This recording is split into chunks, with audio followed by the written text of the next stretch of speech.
Hello दोस्तों, रोज़ की तरह आनंद लिखने ब्लॉग में आपका हार्दिक स्वागत है। सबके मंगल भविष्य की कामना के साथ सबका दिन शुभ रहे। आज शनिवार का दिन है।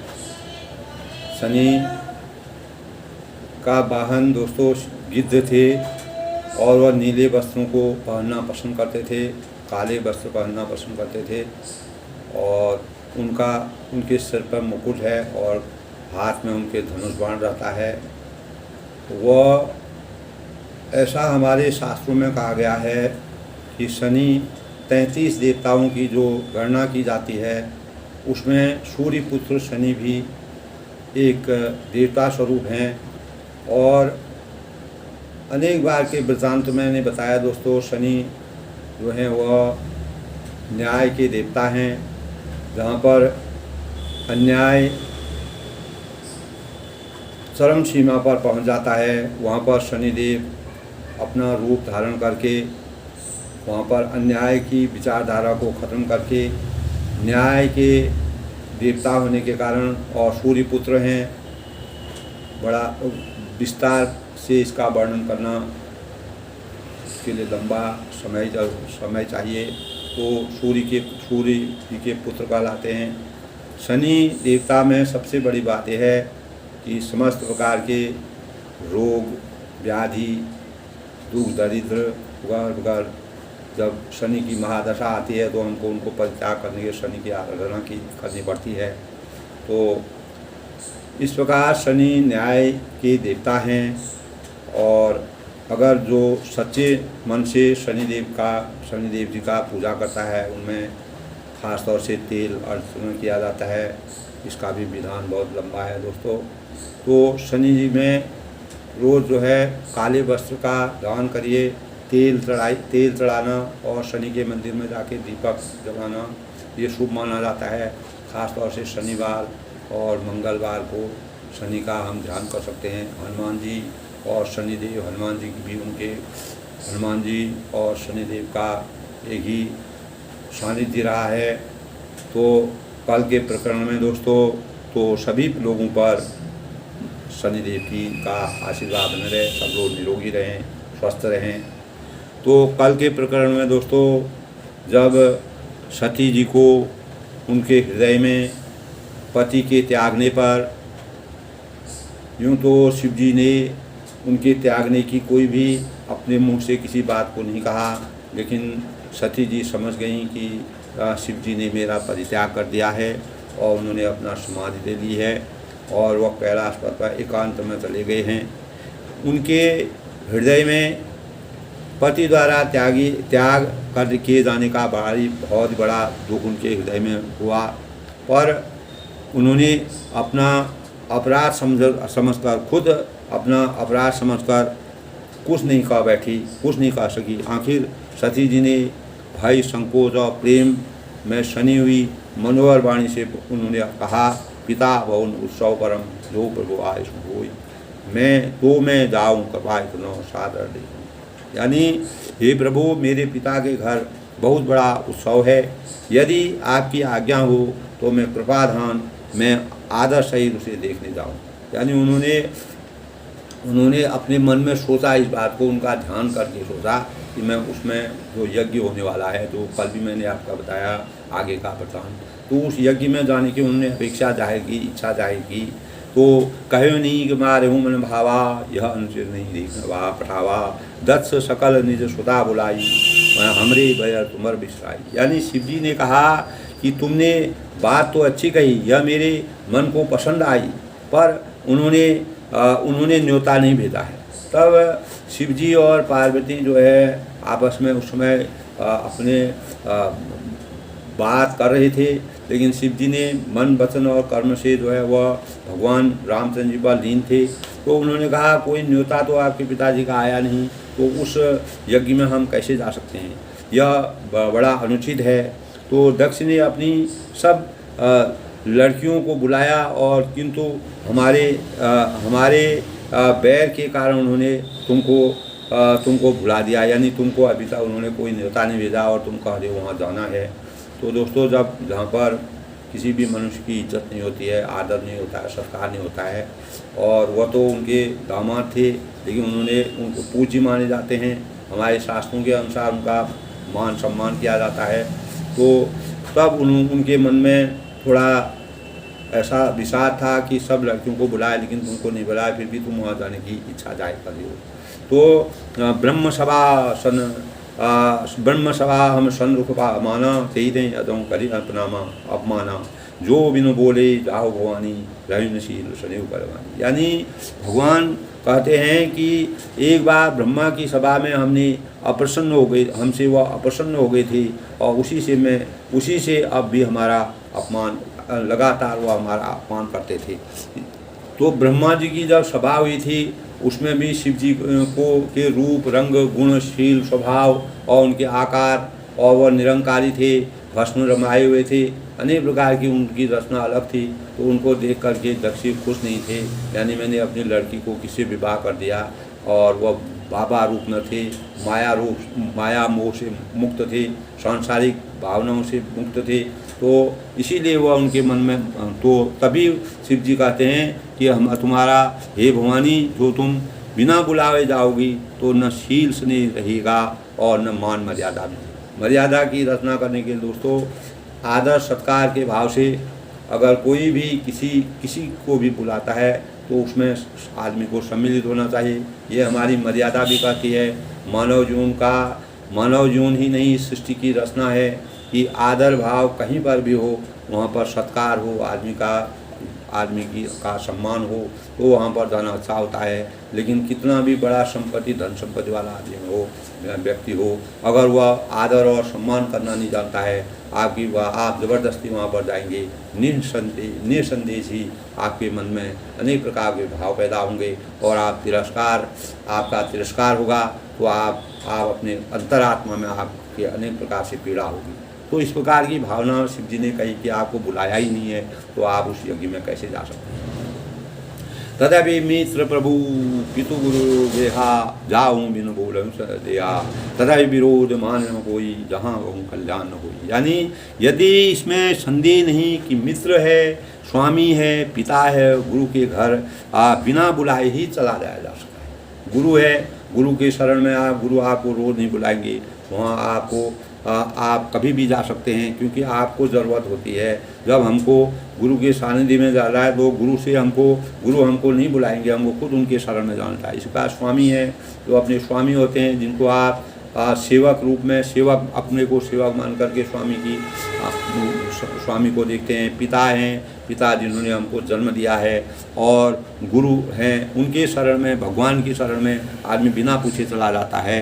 तो जहाँ कोई विरोध मानता ही नहीं है, किसी प्रकार का विरोध नहीं होता, जाना चाहिए, तो भी जहाँ कोई विरोध नहीं हो, उसके घर जाने में कल्याण नहीं होता है। लेकिन वहाँ गुरु के घर बिना बुलाए ही जाना चाहिए। इन चारों के घर, यानी मित्र है, जो अपने सखा है, मित्र हैं, दोस्त हैं, और स्वामी हैं, पिता हैं, गुरु के घर बिना बुलाए ही जाना चाहिए। तो भी जहाँ कोई विरोध नहीं मानता हो, अगर कोई विरोध नहीं मानता है तो वहाँ चला जाना चाहिए, उसके घर जाने से कल्याण। यानी अगर वहाँ पर विरोध कोई मानता है तो वहाँ पर जाना जो है वह हमारे मर्यादा के विरोध है, और वहाँ पर कल्याण नहीं होता है। वहाँ पर जाने से हम जिस उद्देश्य से जाते हैं, अगर हमारा वहाँ पर सम्मान नहीं हुआ, हमको नहीं बुलाया गया, तो हमको नहीं जाना चाहिए। भांति ये नहीं समूह समझावा भावी बस नहीं जाना। जिस प्रकार शिव जी ने सती जी को, रामचंद्र जी की परीक्षा लेने के लिए अनेक प्रकार से उनके रूप को, उनके शील स्वभाव को, उनकी मर्यादा को, उनके अंतर्यामी जो हर हृदय में बसते हैं, उनके बारे में पूरा विस्तार से समझाया। लेकिन फिर भी सती के मस्तिष्क में अनेक प्रकार के संदेह थे, संशय था। उन्होंने उनकी परीक्षा ली। एक बार धोखा वो वहाँ खा गई, और दूसरी बार जब शिव जी उनसे कहते हैं कि बिना बुलाए कभी भी कहीं पर जाना नहीं चाहिए, मर्यादा ये नहीं कहती है। भगवान मनुष्य जो सृष्टि की मर्यादा के अनुसार मान अगर कहीं पर भी होता है, वो कैसा भी हो, वहाँ पर आप आदर सहित जाइए। लेकिन अपमान होता है तो कितना भी ज़्यादा बड़ा हो या कोई भी हो, उसके वहाँ जाना उतना शोभा नहीं देता है। वहाँ अनेक प्रकार से शिव जी ने उनको समझाया। और भावी बस ने ज्ञान आवा। लेकिन होनहार बस सती के हृदय में बोध, किसी प्रकार से बोध उनके दिमाग में, मस्तिष्क में नहीं आया। फिर शिव जी ने कहा कि यदि बिना बुलाए जाओगे तो हमारी समझ में अच्छी बात नहीं होगी। यानी बिना बुलाए आप कहीं पर भी, अगर आपका अंतर्मन में विषाद है, किसी प्रकार का क्लेश है, किसी प्रकार का संशय है, और आपको भ्रम है कि मैं यहाँ पर जा कर के मुझे सम्मान नहीं मिलेगा, आदर मिलेगा, तो वहाँ पर जाना मनुष्य के लिए निरर्थक है, अच्छा नहीं है। तो वह आपके जीवन के लिए भी ठीक नहीं है, और उससे हमको जीवन में एक सिद्धांत, हम अपने कर्तव्य का पालन नहीं कर सकते और सिद्धांत विहीन हो जाएंगे। तो इसीलिए शिव जी ने बार बार सती को समझाया, लेकिन सती जो है फिर भी अनुग्रह करती रही। कही देखा हर जतन बहु रहे न दक्ष कुमार, दिए मुखी गण संग तगो पिता किंतु बुला। यानी शिव जी ने बहुत प्रकार से कहकर देख लिया, अनेक प्रकार से समझाया, और किंतु जब सती किसी प्रकार से भी नहीं रुकी, तब त्रिपुरारी महादेव जी ने अपने मुखी गणों को साथ देकर उनको विदा कर दिया। अपने गण हैं, शिव जी ने अपने गणों के साथ उनकी सुरक्षा के लिए उनको सशरीर वहाँ पर पहुँचा दिया। अगर कोई ज़्यादा, यानी उनको उन्होंने मना नहीं किया, उनको वहाँ पर उनके पिताजी के वहाँ वह जाना चाहती थी, तो दक्ष के वहाँ वह विराजमान हो गई, उन्होंने अपने गणों के साथ उनको भेज दिया। तो भगवान हर रास्ते पर परीक्षा करते हैं। अब दक्ष आगे क्या करते हैं दोस्तों, पिता भवन जब गई भवानी, दक्षराज कावन मुसलमान मनमानी, सालर भले मिली सब माता, भगिन मिली सब मुस्काता। यानी भवानी जब पिता दक्ष के घर पहुँची, और पहुँचने पर दक्ष के डर के मारे किसी ने उसकी आवाभगत नहीं की। यानी कोई भी उनका मान सम्मान करने को दक्ष ने सबको समझाया था कि अगर वो आएगी तो उनका मान सम्मान मत करना, क्योंकि जब ब्रह्मा जी के उसमें शिव जी गए थे, तब भी दक्ष उनसे नाराज़ हो गए थे। यानी देवता दक्ष ने भी बहुत भयंकर यज्ञ करते थे, और उन्होंने भगवान से अनेक प्रकार के वरदान प्राप्त किए। तो उसी वरदान से, मैंने आपको पहले बताया था दोस्तों, उसी वरदान से उनको घमंड आ गया। यानी अगर जिस प्रकार भस्मासुर थे, शिव जी ने अनेक प्रकार से शिव जी के आराधक थे, भस्मासुर ने शिव जी के ही ऊपर बाद में प्रहार करना शुरू किया, उनके वो परेशान करना शुरू किया, क्योंकि शिव जी ने अपना सब चीज़ उनको समर्पित कर दिया था। तो अंत में जो है भस्मासुर को उनको नाश करना पड़ा, और भस्मासुर ने भी अनेक प्रकार, इसी प्रकार दक्ष थे, दक्ष को भी भगवानों ने अनेक प्रकार से वरदान दे दिए थे, और वरदान दे करके उनको अपने ऊपर घमंड पैदा हो गया।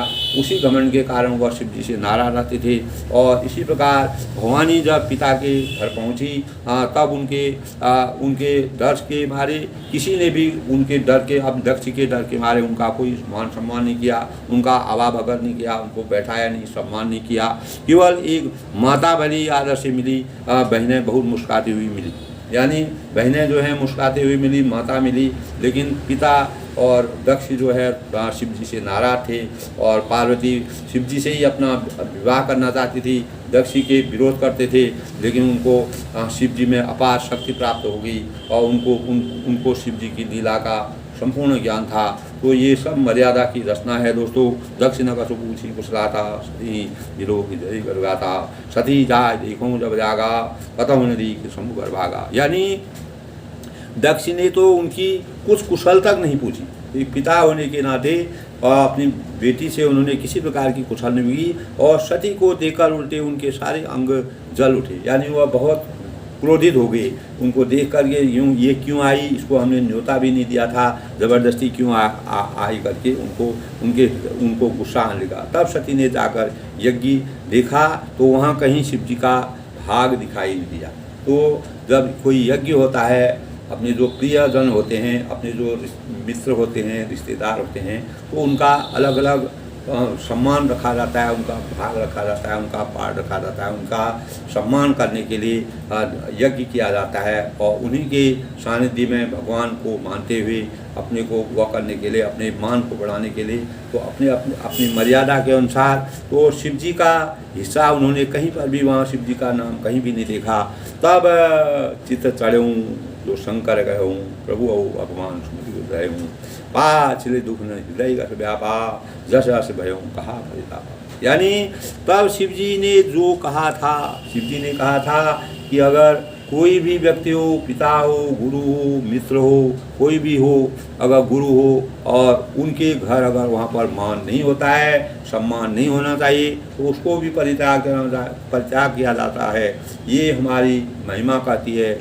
और बिना बुलाए भी हम वहाँ पर, यद्यपि हमने संदेह नहीं कि मित्र, उन्होंने यही कहा मित्र है, यद्यपि इसमें संदेह नहीं कि मित्र है, स्वामी है, पिता और गुरु के घर बिना बुलाए भी जाना चाहिए, ये उनका था। लेकिन तो भी जहाँ कोई विरोध मानता हो, अगर जाने पर वह आने में अगर उनको संकोच होता हो, वह उनकी इच्छा नहीं होती अंदर से, तो उनके घर जाने से उनका कल्याण नहीं होता है।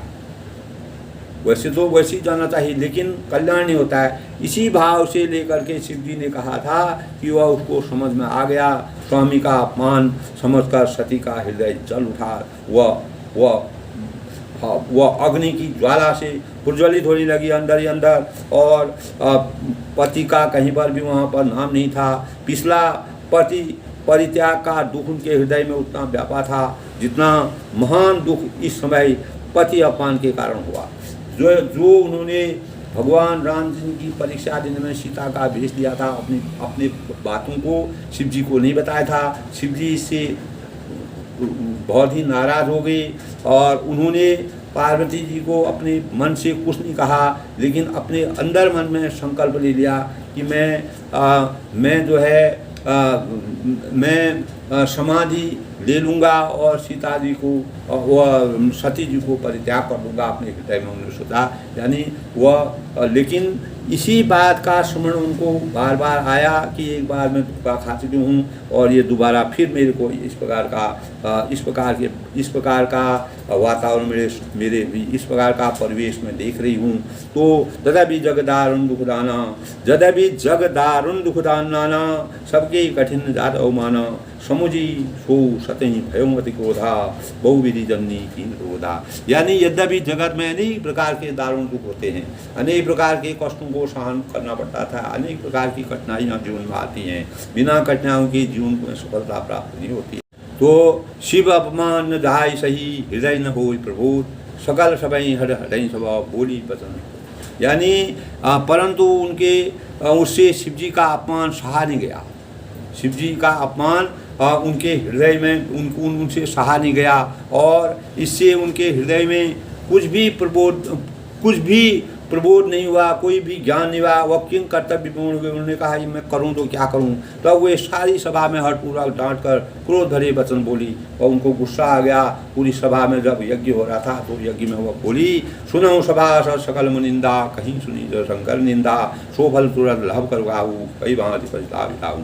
हे सभासदों और हे मुनीश्वरों सुनो, जितने भी लोग हैं, जो भी इसमें दक्ष को कोई समझा नहीं सका, कोई उनको नहीं बता सका शंकर की क्या महिमा है, ये सभासदों हे मुनीश्वरों सुनो, जिन लोगों ने यहाँ शिव जी की निंदा की या सुनी है उन सबको उसका फल तुरंत ही मिलेगा और मेरे पिता दक्ष भी भली भांति पछताएंगे और इसका पश्चाताप उनको जीवन भर करना पड़ेगा। इस बात की बात उन्होंने घोषणा की और पूरा सभा में यानी दक्ष के यज्ञ में जो सभी लोग थे सब अचंभित हो गए। किंग कर्तव्य मामले संत सम्मूर्ति अपवादा सुने जाता असिमर जादा काट्यों तास जीव जो बसाई सुवन मुँह जिन्नत चले बराई।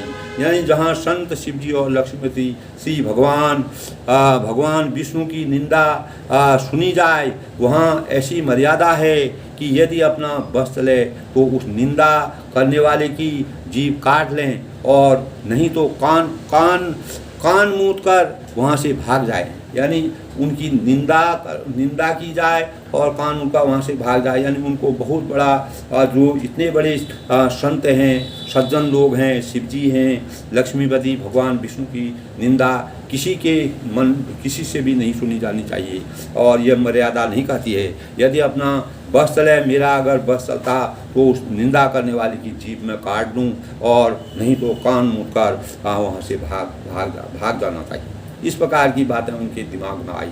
तो जगदात्मा महेश पुरारी जगत जनक जगदेहितकारी पिता मंदमति निंदन देही दक्ष सुख को संभव कर दी। यानी त्रिपुर दैत्य को मारने वाले भगवान महेश्वर संपूर्ण जगत की आत्मा है और वे जगत पिता और सबका हित करने वाले हैं। मेरा मंद बुद्धि पिता उनकी निंदा करता है, ऐसे परम परमेश्वर भगवान श्री शिव जी की वह निंदा करते हैं। और मेरा यह शरीर दक्ष के वीर से उत्पन्न हुआ है। यद्यपि मैं दक्ष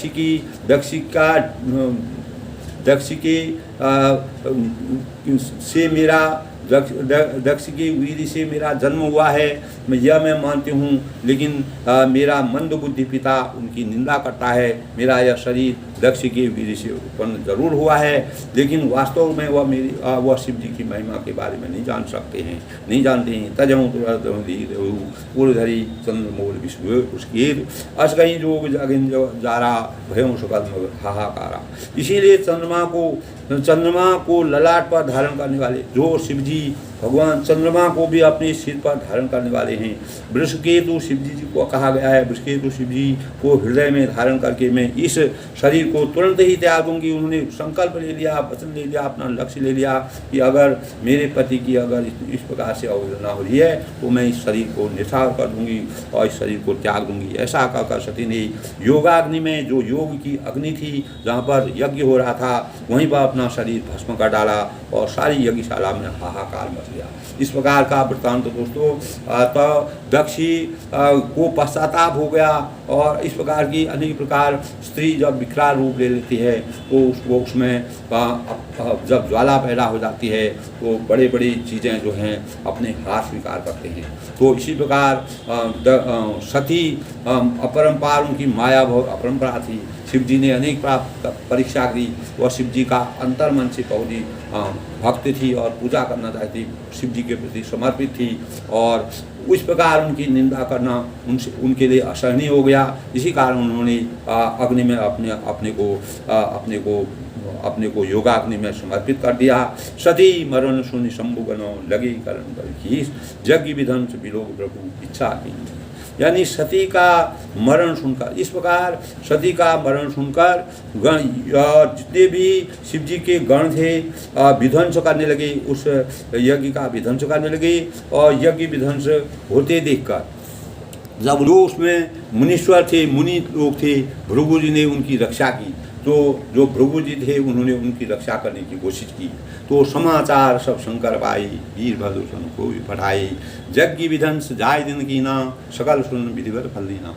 यानी ये सब समाचार शिव जी को मिले, तब उन्होंने क्रोध करके वीरभद्र को भेजा और उन्होंने अपना वहाँ जाकर यज्ञ विध्वंस कर डाला और सब देवताओं को यथोचित फल दे दिया। यानी जो जिस प्रकार के थे उनको उस प्रकार का दंड उन्होंने दे दिया। जो भी उसमें सम्मिलित थे, जो भी उसमें मुनि थे, जो भी यज्ञ में सम्मिलित थे, सबको उन्होंने अपना दंड दे दिया। और मैं जग विदित दक्ष गति सोई जसी कछु शंभु विमुख कह होई, यह इतिहास सकल जग जानी, रातें में संक्षेप बखानी। दक्षी की जगत प्रसिद्धि वही गति हुई जो शिवद्रोही की हुआ करती थी। शिव के द्रोही जितने भी थे, दक्षी की भी अंत में जब उनको अपने ऊपर घमंड आ गया, ऐसे देवों को जिन्होंने उस यज्ञ को शुरू करने से पहले उनका नाम तक नहीं लिया, तो उन्होंने दक्ष की जगत प्रसिद्धि वही गति हुई जो अपनी ख्याति समझ रहे थे। तो शिवद्रोही जो होते हैं उनकी जो गति होती है वही गति दक्ष की भी है। इस इतिहास को सारा संसार जानता है, सारे विश्व को मालूम है, इसीलिए हमें हमारी मर्यादा को मालूम है। इसलिए मैंने संक्षेप में तुलसीदास जी ने इसमें संक्षेप में वर्णन करने का किया कि पति के अपमान करने पर जब सती का हृदय में अनेक विदारा हुई। तो दोस्तों, इस प्रकार के किसी भी व्यक्ति का आज के समाज में भी यह बहुत ज़रूरी है। कोई किसी भी प्रकार का इंसान हो उसका समय पर परिस्थितियों के अनुसार उनका सम्मान करना चाहिए। इसी से जीवन में सार्थकता होती है। उसी यज्ञ की अगर वह यज्ञ में सबका सम्मान किया होता तो वह यज्ञ सार्थक होता। दक्ष का यज्ञ आखिरकार विध्वंस हो गया और उनकी पुत्री उसमें जल गई, जिससे सारा संसार विध्वंस हो गया। तो ये शिव जी की माया है। शिव जी ने इस प्रकार की माया रची, ये मर्यादा की सबसे बड़ी रचना है। मैं जग विदित दक्ष कही गो सोई दस विमुख है हुई। यह इतिहास सकल जन, इस इतिहास को सारा संसार जानता है। तुलसीदास ने संक्षेप में इसका वर्णन किया। इस प्रकार का होगा, जैसे मैंने आपने कल भी बताया था कि इसका वृत्तांत क्या होगा। करें सदी मरण हरि सन मागा, जन्म जन्म शिव कर अनुरागा, यही कारण हिम गिर जाई, जन्मी पार्वती तन पाई। यानी सती के मरते समय भगवान हरि से एक वर मांगा उन्होंने। जब वह अग्नि में प्रज्वलित होगी, अग्नि में उनका वह हो गया तो वो सती होगी। मेरा जन्म जन्म में शिव जी के चरणों में अनुराग हो, मैं जितने जन्म में भी मैं पैदा हूँ तो भगवान शिव जी के शरण ही मुझे मिले। और इसी कारण उन्होंने हिमांचल के घर जाकर पार्वती के रूप में, हिमांचल के घर, हिमांचल पर्वत माना जाता है, तो वह हिमांचल के घर जाकर के पार्वती के रूप में उन्होंने पुनः नया जन्म लिया। और ये हमारे वेद शास्त्रों की कहानी है दोस्तों। वेद शास्त्रों का की विधि विधान है, कैसे सृष्टि की रचना हुई, सृष्टि में कैसे शिव और पार्वती का वृत्तांत है। तो जब ते उमा शैल गर जाई, सकल सिद्ध संबर साई, जहाँ तहाँ मुनि सुहाश्रम की नहीं, उचित भूत ली। यानी जब से उमा जी हिमांचल के घर जन्मी, तब से वहाँ सारी सिद्धियाँ और संपत्तियाँ छा गई। यानी भगवान जब सती ने पुनर्जन्म लेकर के वह पार्वती के रूप में हिमांचल के घर पैदा हुई, तो वहाँ अनेक प्रकार की अच्छाइयों का श्री गणेश होने लगा और अनेक प्रकार के शिव जी के चरणों में उनका अनुराग था। तो वहाँ उन्होंने अपना जन्म लिया और मुनियों ने जहाँ तहाँ सुंदर आश्रम बना ली और हिमांचल को उनका उचित स्थान दिया। इस प्रकार हिमांचल के घर में खुशियों का आनंद बरसने लगा। और सदा सुमन फल सहित स्वभाव तुम जाति, प्रकृति सुंदर शैल करो मुनि आगर हो। यानी उस सुंदर पर्वत बहुत प्रकार से नई नई वृक्ष तथा पुष्प फलयुक्त हो गए। जहाँ भगवान का वास होता है वहाँ का वातावरण स्वयं ही बदल जाता है, अपने आप ही प्रकृति वहाँ बदलने लगती है। आपने देखा होगा जहाँ पर मंदिर होता है बड़े बड़े वृक्ष वहाँ पर हो जाते हैं, ये सब भगवान की महिमा का वर्णन है। न पानी होता है वहाँ पर, न कुछ होता है, लेकिन पेड़ बहुत बड़े हो जाते हैं। ये क्या है? सब भगवान की महिमा का। आप कहीं पर भी किसी बार मंदिर के पास जाइए, आपको बड़े बड़े वृक्ष मिलेंगे, हजारों साल पुराने वृक्ष मिलेंगे। ये सब भगवान की महिमा है। इस सुंदर कोई माने, अगर हम अपने मस्तिष्क में भाव, अगर हम उसको हमारे अंदर अगर हमारे अंदर श्रद्धा अगर हमारे अंदर है तो भगवान अपने आप ही भगवान का अपने आप ही हमको स्मरण हो जाएगा, भगवान अपने आप ही हमको दिखने लगेंगे, भगवान का आशीर्वाद हमको मिलेगा। तो श्रद्धा सुमन हमको भगवान केवल श्रद्धा सुमन के भूखे हैं। तो उस सुंदर पर्वत पर बहुत प्रकार से नए नए वृक्ष और फल फूल इत्यादि होने लगे और वहाँ का वातावरण बदल गया। बहुत तरह की मणियों की खाने वहाँ पर स्वयं ही प्रकट हो गई। इस प्रकार यह चित्रण सरिता सब पुनीत जलवाई, खलवाई सहज भय और सब जीवन त्यागा, गिरकर सकल कहीं अनुरागा। इस प्रकार दक्ष जो है जिंदगी भर पछताने लगे, उन्होंने ऐसा क्यों किया और उनका सर्वनाश हो गया। और सारी नदियों में पवित्र जल बहने लगा, वहाँ की जितनी भी नदियाँ थी उसमें निर्मल जल बहने लगा। पक्षी हैं, पशु हैं, भ्रमर हैं, सभी सुख और आनंद की अनुभूति करने लगी। सब जीवों ने अपना स्वाभाविक वैर छोड़ दिया और पर्वत पर परस्पर प्रेम करते रहे। उस हिमांचल पर्वत पर के प्रति उनका अनुराग पैदा हो गया। सो शैल गिरिराज आई, जिमिकर राम भगत गिरि भाई, तिन नूतन मंगल रासु, ब्रह्मा दिग्गावी दशरासु। यानी पार्वती के घर आ जाने से, हिमांचल पर्वत के घर आ जाने से पार्वती के ऐसा शोभायमान हो गया, ऐसा सुशोभित हो गया, ऐसा मनोरम हो गया, जैसा राम भक्ति को पाकर भक्त शोभायमान होते हैं। राम भक्ति में लीन होकर के जिस प्रकार राम राज्य की स्थापना हो जाती है, उसी प्रकार हिमांचल के घर में भी राम राज्य की स्थापना होगी। उस पर्वत राज के घर नित्य नए नए मंगलोत्सव, अनेक प्रकार के नए नए उत्सव मनाए जाने, जिसका ब्रह्मा विष्णु महेश सब गुणगान गाने लगे। नारद समाचार सभाई कौतुकी शैल राज बड़े आदर कीना, पद बखार बन आसन दीना।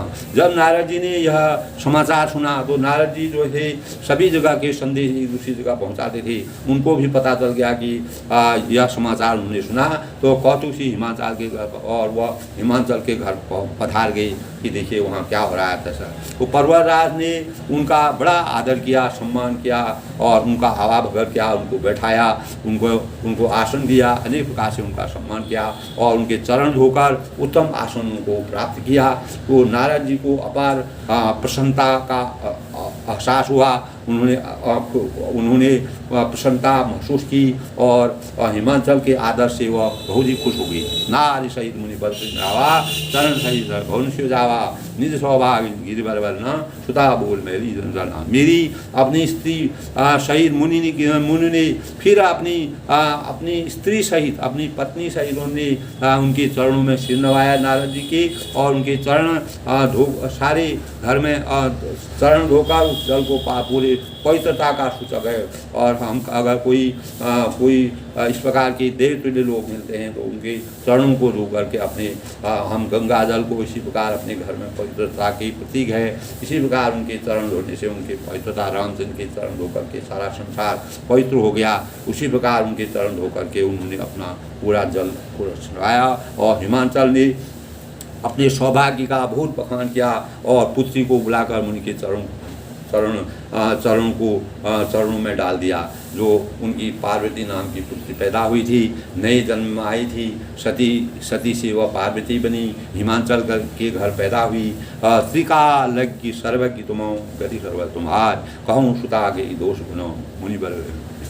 यानी कहा कि हे मुनिवर, हे नारद जी, हे मुनिवर, आप त्रिकालज्ञ और सर्वज्ञ हैं, तीन कालों की बात जानने वाले हैं और सर्व विद्यमान हैं, सब चीज़ जानते हैं। आपकी सर्वत्र सारे लोकों में आपकी पहचान है, आपकी जान पहचान है, आप सारे संसार को जानते हैं, देवता, देव, सुर और असुरों के बारे में सब जानते हैं। और अतः आप हृदय में विचार कर कन्या के दोष को कहिए। यानी इस कन्या में आप ज्योतिष रूप में बताइए, यहाँ इसमें इस कन्या में क्या गुण हैं, क्या दोष हैं, क्या भविष्य है, क्या आगे इसका जीवन होगा, हमारे घर में किस प्रकार का आगे का वर्णन होगा। इस प्रकार दोस्तों अनेक प्रकार से नारद जी जब वहाँ पहुँचे और शिव जी ने अनेक प्रकार से समझाने पर जब पार्वती दो जगहों पर उनको शिव जी ने पहले उनका परित्याग कर दिया था, ये भी मन से किया था, लेकिन जब और यह मर्यादा की बात है दोस्तों, दक्ष के वहाँ यज्ञ नहीं होता तो सती जो है सती नहीं होती, उनका नाम सती नहीं पड़ता, मर्यादा की रचना नहीं होती। उसके बाद जब वह सती ने उनके घमंड को दूर करने के लिए शिव जी ने सती को वहाँ पर सती हो गई और उससे हमारे संसार में इस प्रकार की प्रेरणा जाती है कि हमें अपने जीवन में किसी प्रकार का घमंड करना चाहिए। मान सम्मान आदर के साथ सभी का मान सम्मान करना चाहिए, सबको समान रूप से अपने किसी भी कमियों के कारण या कोई भी त्रुटि के कारण अगर वास्तविक चीज़ें हम नहीं समझ पाते हैं तो किसी को भी अपमानित नहीं करना चाहिए। ये हमें इससे प्रेरणा मिलती है। यही रामचरितमानस की मुख्य बातें हैं। तुलसीदास जी ने अनेक प्रकार से इस प्रकार के विवरण दे करके, इस प्रकार की कथाओं का चयन करके, इस प्रकार के प्रकरणों की व्याख्या करके मानव समाज की चेतना को जगाया है। और जब सती से पहले जब राम जी की परीक्षा ली, ये भी सब मर्यादा की रचना का वृत्तांत है।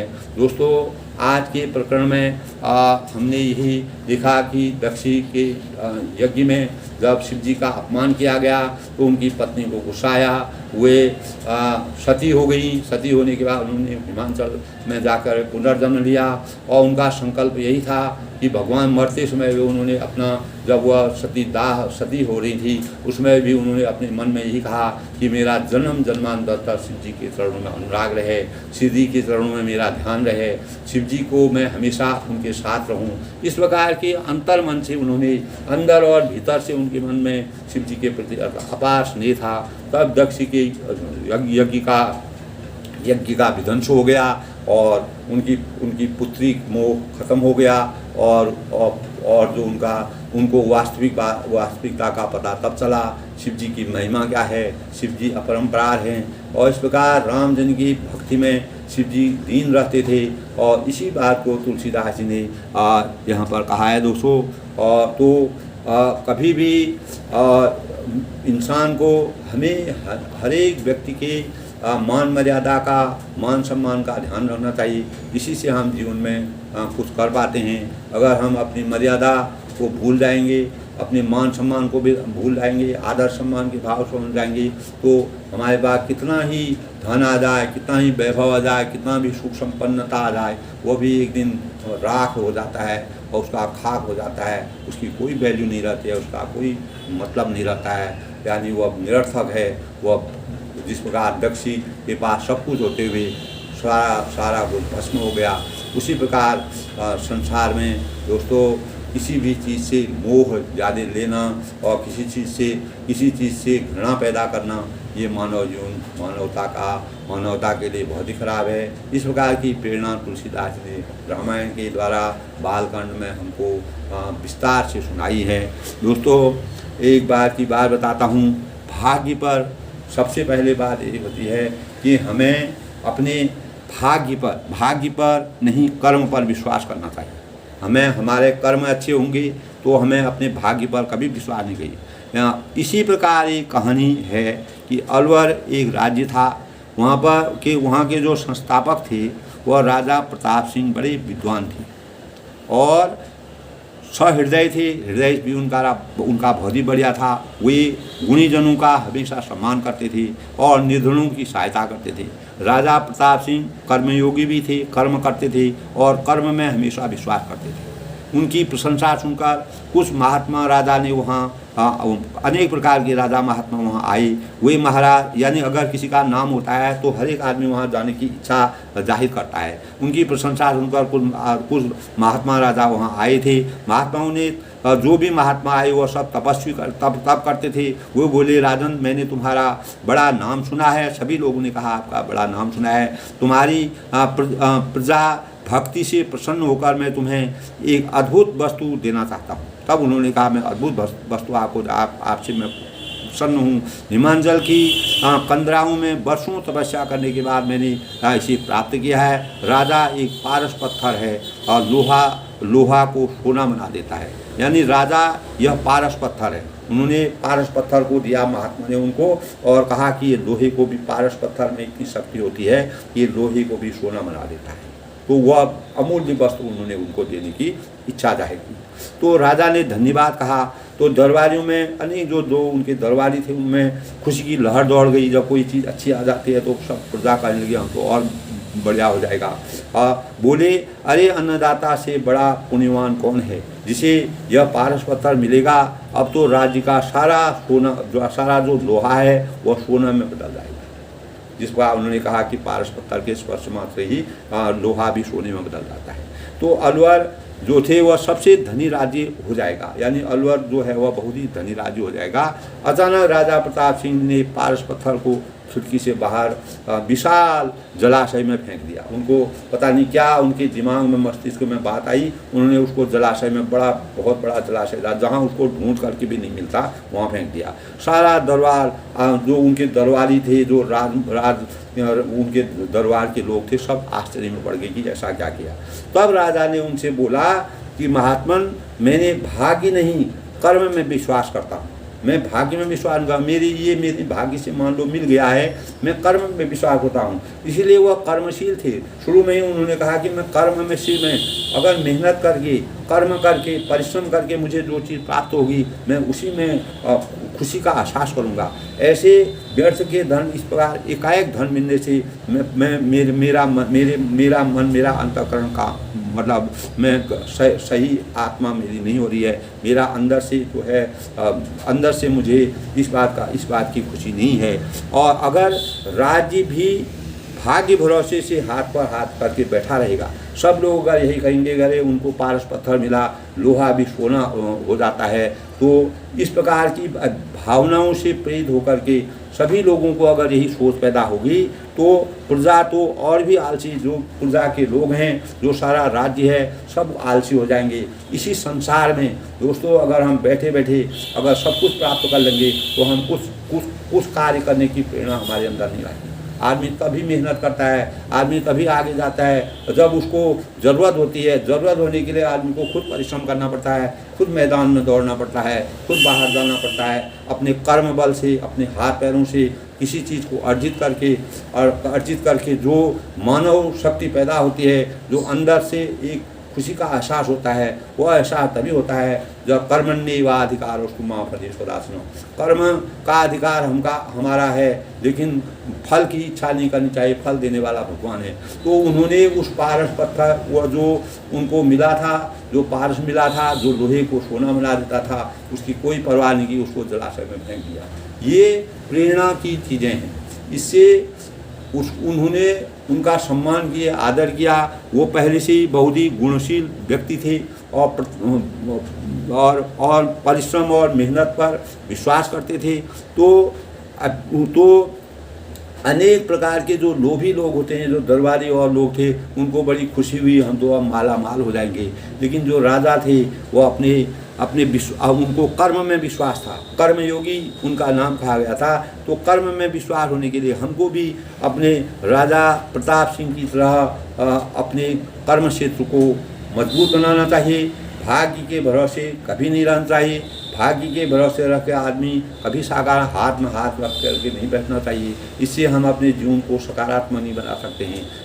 परिश्रम से ही हम आगे बढ़ सकते हैं। बिना मेहनत करने की, बिना पढ़ाई की कोई भी छात्र आगे नहीं बढ़ सकता है। कोई भी जो जितना कठिन परिश्रम करेगा, जो जितनी मेहनत करेगा, जो जितने हाथ पाँव में रहेगा, जो इस मैदान में जितना कष्ट से परिश्रम करेगा, वह उतना द्रुत गति से आगे बढ़ेगा, वही उन्नति कर सकता है और वही चरम सीमा पर पहुंच सकता है। इसी प्रकार की प्रेरणा हमको रामायण से भी मिलती है दोस्तों। यह महाभारत है, रामायण है, इन चीज़ों, गीता है, इन लोगों से हमको कर्म करने की अनेक सी सीख मिलती है। भाग्य के भरोसे कभी नहीं रहना चाहिए। भाग्य के भरोसे रहने से मानव जो भी हम कर्मयोगी नहीं बन सकते हैं। हम भाग्य के भरोसे बैठेंगे तो अनेक हम लोग आलसी हो जाएंगे, हमारे अंदर आलस पैदा हो जाएगा और हम बैठे बैठे खाने की सोचेंगे, तो यह हमारे जीवन के लिए बहुत ही गलत है। तो हमको यही प्रेरणा मिलती है कि कर्म में विश्वास करना चाहिए। फल की इच्छा भगवान की जब मर्जी होती है तभी मिलता है। तो भगवान भी उसी की सहायता करते हैं जो कर्म पर विश्वास करता है। अगर हमारे कर्म में विश्वास होगा, निश्चित ही भगवान हमारी सहायता करेंगे। ये जग जाहिर है, इसको कोई नकार नहीं सकता है। इसी प्रकार के वृत्तांत हमको रामायण में अनेक जगहों पर मिलते हैं और इसीलिए मर्यादा की रचना करने के लिए कर्म को प्रधान बताया है। गीता का भी अध्ययन हम करते हैं, उसमें भी कर्म को प्रधान बताया है। बिना कर्म करके कोई चीज़ नहीं होता है। कर्म के आगे, परिश्रम के आगे सब कुछ हार जाता है, भाग्य भी मार खा जाता है। अगर हमारे पर कर्म हो, हम अपने भाग्य को भी बदल सकते हैं। इस प्रकार दोस्तों आज के प्रकरण में जिस प्रकार सती जी ने अपने जीवन को निछावर करके हिमांचल जी के घर में अपना पुनर्जन्म लिया और हिमांचल के घर में सुख और समृद्धि की भाव पैदा हुए और उनमें अच्छी नई ऊर्जा का पैदा हुई। और दक्षी सबसे बड़ी बात है, दक्ष जी को अनेक अपने बल से, अपने साम्राज्य से, और उन्होंने भक्ति करने के बाद जब उनको घमंड पैदा हो गया तो वह शिव जी से भी नाराज रहते थे, पार्वती देवी को नाराज थे, उनका अपमान किया। उसी अपमान के कारण उन्होंने जो सब कुछ संपन्न अपना साम्राज्य बना था उसका विध्वंस हो गया। इस प्रकार दोस्तों हमको जीवन में कभी भी घमंड नहीं करना चाहिए। अपने आस्था के अनुसार मानव जीवन को जैसे सुचारू रूप से चलाने का प्रयास करना चाहिए। कितना भी हमको मिले, हमको अपने वास्तविकता को नहीं भूलना चाहिए। अपने सिद्धांतों का कभी भी परित्याग नहीं करना चाहिए। सिद्धांतों के अनुसार चलना चाहिए और अपनी मर्यादा के अनुसार आगे जीवन बिताना चाहिए। आज के प्रकरणों में इतना ही। कल फिर किसी दूसरे प्रकरण के साथ आगे की बात में कहूँगा दोस्तों। सबके मंगल भविष्य की कामना के साथ सब पर भगवान राम जी की कृपा बनी रहे, सबका जीवन सुखी रहे, सब लोग खुश रहें, प्रसन्न रहें, मस्त रहें, व्यस्त रहें, सबका जीवन आनंद से आनंद और प्रसन्न चित्त रहे। इन्हीं मंगल कामना के साथ बड़ों को मेरा नमस्कार, छोटों को मेरा आशीर्वाद, सबके मंगल भविष्य की कामना करता हूँ। और सभी नई पीढ़ी से भी यही कहता हूँ जो होनहार हैं उनसे मेरा यही अपेक्षा है कि हमें अपने कर्म पर विश्वास करना चाहिए। कर्म जितना करेंगे, जितना हम गहन अध्ययन करेंगे, जितनी गूढ़ता से, जितने अपने लक्ष्य को लेकर के अपने अपने कार्य को करेंगे, निश्चित ही हमको एक दिन बहुत अच्छा फल मिलेगा और हम देश के अच्छे कर्णधार बनेंगे, देश की उन्नति करेंगे, स्वयं की उन्नति करेंगे, अपने परिवार की उन्नति करेंगे, समाज की उन्नति करेंगे और देश को ऊंचे पायदान पर खड़ा करने के लिए की सोच उत्पन्न होगी और कोई न कोई नए आविष्कार करके देश का मान बढ़ाएंगे। और इसी प्रकार की प्रेरणा हमको रामचरितमानस से मिलती है और अनेक प्रकार के प्रेरणाओं से हम अपने जीवन को साकार और सकारात्मक बना सकते हैं। अपनी बुद्धि विवेक को, अपनी बुद्धि और विद्या के तेज से हम विवेक पैदा कर सकते हैं। विवेक ही हमारे अंदर प्रेम की भावना पैदा कर सकता है और उसी से हम अपने जीवन को सार्थक बना सकते हैं। सबकी मंगल भविष्य की कामना के साथ आज के प्रकरण में सबका धन्यवाद, सबका आशीर्वाद।